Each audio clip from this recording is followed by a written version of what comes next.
राना भाई जो है वो आ चुके हैं हमारे दरमियान और बड़ी अच्छी मुस्कुराहट भी है और वो ज़रूर है।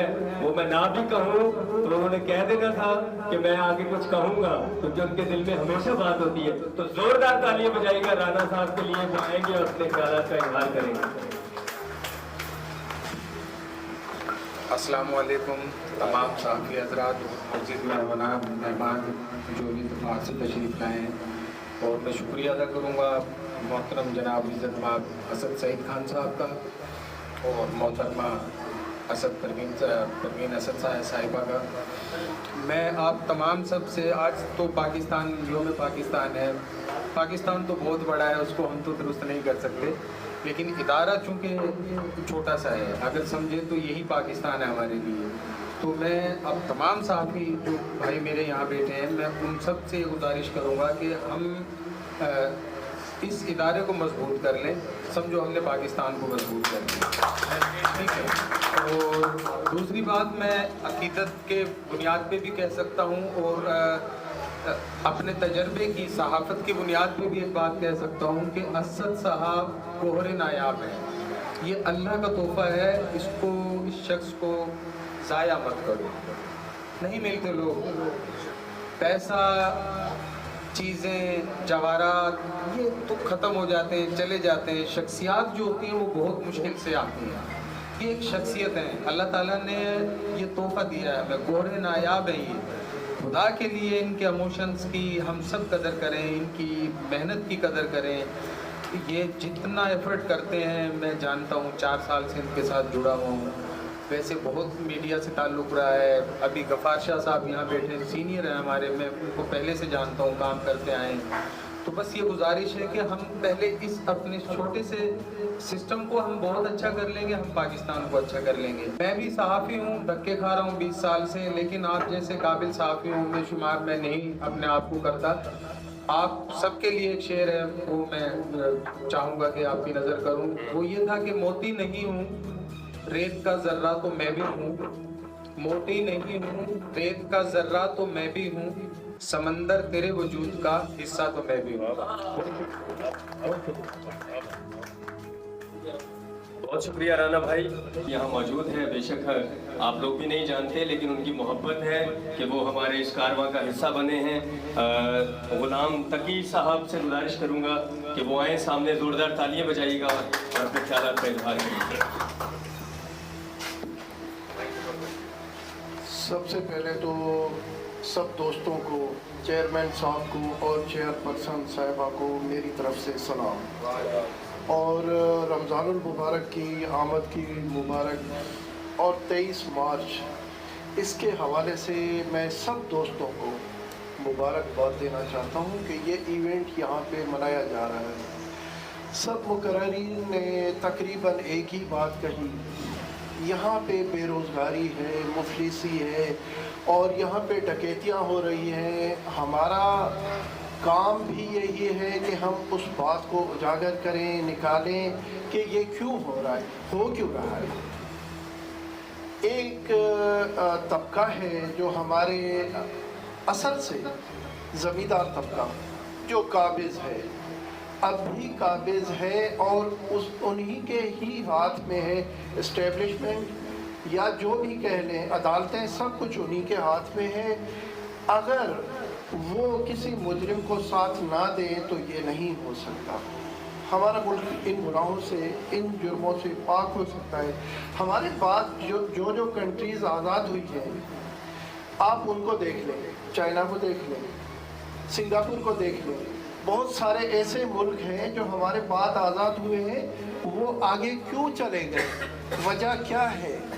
वहाँ पे ईमानदारी से सारे इदारे काम कर रहे हैं। हमारे यहाँ ये नहीं है। हमारे यहाँ अगर कुछ होता है तो उसमें बड़ा किरदार, सबसे बड़ा किरदार जो है वो ज़मींदार तबके का है, और वही लसानियत फैलाते हैं।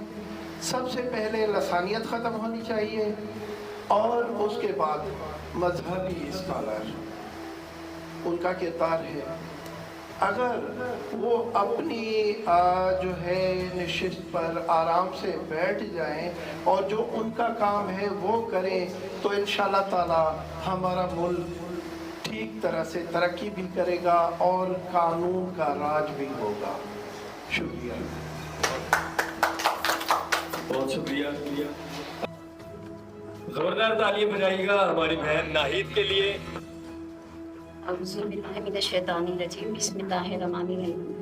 देखें, मुल्क को तो बने हुए सबको पता है कि कितना अच्छा हो गया, लेकिन एक बात जो है वो उस बात की तरफ मैं तवज्जो दिलाना चाहती हूँ कि जब जिस जगह आपकी खोज जो है वो बिल्कुल सारी चीज़ें आमने सामने आवाम के पब्लिक के सामने आमने हो जाए, और फिर उस वक्त जो देना बड़ी टेंशन होती है। मुल्क में भी हर जगह आप इस चीज़ को देखिए, इस पॉलिसी को देखिए कि कौन सा ऐसा गैंग माफिया है जो आपस में ये चीज़ें लड़वा रहा है, कभी मज़हब के पीछे, कभी किसी चीज़ के पीछे। और जो हमारे बच्चे हैं उन्हें वो चीज़ प्रोवाइड की गई है कि नशा दिया गया है, हर चीज़ वो खा रहे पी रहे, और उन्हें मोबाइल पे लगा दिया, और सुबह से शाम तक मोबाइल पे लगे रहते हैं। ठीक है, तो उनकी सुबह इसी तरीके से बीत जाती है। अब उन्हें ना ईमान पता चल रहा है, ना दीन पता चल रहा है, ना दुनिया पता चल रही है, उन्हें कुछ भी नहीं पता चल रहा।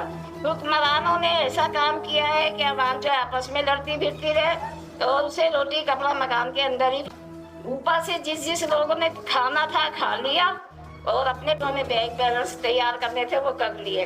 अब जब बिल्कुल जो है मुल्क के ऊपर बीत जाती है तो फिर उन्हें पब्लिक याद आती है।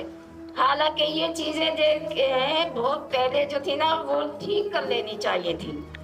मैं सिर्फ और सिर्फ छोटी सी बात करती हूँ और मेजर बात करती हूँ कि हर बंदे को ये चीज़ देखनी है, क्योंकि मैंने भी अभी एक एरिया में सर्वाइव करा था, तो वहाँ मेरा बीपी डाउन हो गया था। अच्छा, सबको पता था कि मैं सर्वाइव करूँगी, तो उस बच्चे ने, मैंने कहा भी कि बेटा मेरी तबीयत ठीक है, आप बीपी देख लो, बस ठीक था, मेरा नॉर्मल था। लेकिन उस लड़के ने, बच्चे ने क्या हरकत करी, जिला हॉस्पिटल का था वो बच्चा ना, उसने मुझे ड्रिप लगाई, कहा मैं मेहमान नवाज हूँ, मैडम चाय पियेंगी कि ये बोतल पियेंगी। मैंने कहा नहीं बेटा कुछ भी नहीं पीऊँगी मैं। उसने फिर भी एक लाखल ड्रिप चलते में मुझे ना कि बीपी आपका नॉर्मल दिया हूँ, उसने मुझे स्टिच बता दी। अब आप देखें उसने क्या काम किया मेरे साथ, ये परसों की बात बता रही हूँ मैं। तो जब देखते हैं लोग कि जाहिर बात है एक लेडीज इतना वर्क कर रही है, मैं अपने ऊपर बात नहीं कर रही, मैं ये बात कर रही हूँ कि जब बंदा इदारे के लिए काम कर रहा होता है ना, कि जब वो काम कर रहा है तो उसको ज़रा जो है ना एप्रिशिएट करता है बंदा, ये नहीं कि उसके साथ ये हरकत करे। पता नहीं को मौला का क्या करम था कि उसने मेरी जान बचाई। ये वो उसी वक्त उसने कहा कि ये स्टक हो जाता, बीबी आप तो नॉर्मल थी, जो मैंने डॉक्टर को बताया ना उसकी पोजीशन अपनी, तो उसने कहा बीबी आप तो नॉर्मल थी, इस बच्चे ने कहा के लिए आपको ये दे रहा था टेप। मैंने कहा पता नहीं मेरी समझ में नहीं आया, ये परसों का वाक़या है, पीर का वाक़या है मेरे साथ। फिर मेरी तबीयत बिल्कुल अजीब हो गई, फिर डॉक्टर को मैंने दिखाया, उसने कहा आपको तो सिर्फ फीवर है, फीवर इसने ये ड्रिप चलाई आपको। तो देखें कैसे कैसे लोग हैं, कैसे कैसे तजर्बे करने वाले हैं। हम कितनी मुश्किल से अपने आप को सेव करके चलते हैं, हमारा दिल जानता है। तो जब तक इंसान अपनी सेफ्टी खुद नहीं करेगा ना, तो देखें हर जगह ना बंदा बैठा हुआ है जो आपको निकलने की कोशिश कर रहा है। अब आपको ये नहीं पता कि वो क्या है, कौन सा गैंग माफिया बैठा हुआ है, किस हिसाब किताब में बैठा हुआ है, कौन सा रूप धारा हुआ है। आपको ये भी नहीं पता आपकी फौज में कौन कौन लोग शामिल हो गए, और किस किस जबान के हैं, और किस किस तरीके के। ये मेजर में चीज़ बता रही हूँ, मैं आपको सही बात बता रही हूँ। क्या आप लोग समझे कि ये पाकिस्तानी फौज है, पाकिस्तानी फौज भी नहीं है उसके अंदर शामिल। थैंक यू, बस मैंने इतना ही सब बोलना।